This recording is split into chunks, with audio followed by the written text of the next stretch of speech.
en poids, je suis à moins 14,9, juste pour pas me contrarier et d'avoir un moins 15. Au niveau du nombril, je suis à moins 24 cm. Et au niveau de la taille, au moins 22. Et des hanches, moins 15. Ça fait bizarre quand tu reprends le centimètre et que tu te dis « Ah oui, je faisais tout ça avant » et puis on a du mal à se l'imaginer, même si c'est que 6 mois.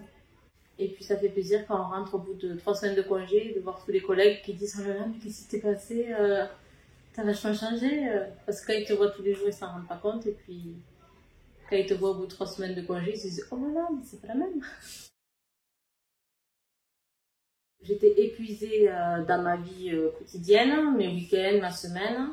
J'ai un rythme où j'ai un travail à 65 km de chez moi, donc j'ai à peu près 1h20 de trajet matin et soir. Plus du tout de sport, aucun sport depuis à peu près 10 ans avec l'arrivée de mes enfants et tout ça. Une sédentarisation qui fait que je me suis embourbée dans mon poids, dans mon rythme de vie, dans mon énergie.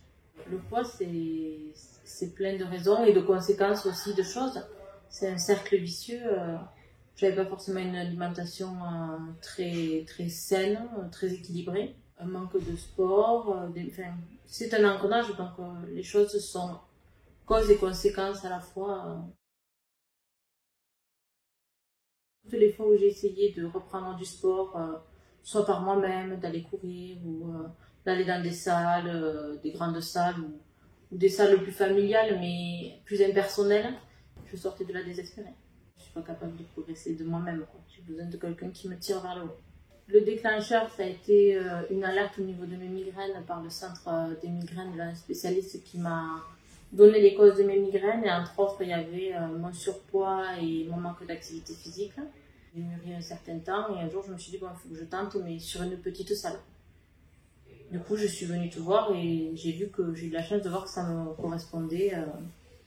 Parce que ce sont des petits groupes, parce que les coachs font l'effort de s'adapter à nos mal-être, à nos difficultés, et ils y vont progressivement avec nous, quoi. Mais tout en nous tirant vers le haut dès qu'on arrive à un stade vénéré. Que j'ai plus d'énergie, j'ai aussi plus de gaieté. Je suis moins soucieuse de ne pas arriver à faire les choses parce que voilà, j'ai plus d'énergie. Je suis positive du coup un peu plus. Je me dis que je vais y arriver. J'ai réussi à le faire. Donc, et maintenant, j'arrive même à dire aux autres, si moi j'y suis arrivée, toi aussi tu peux le faire. Je pense qu'au niveau du coaching, j'ai appris des choses au niveau de l'alimentaire. C'est des habitudes, c'est des choses, je ne sais même pas pourquoi on ne l'apprend pas à l'école, quoi.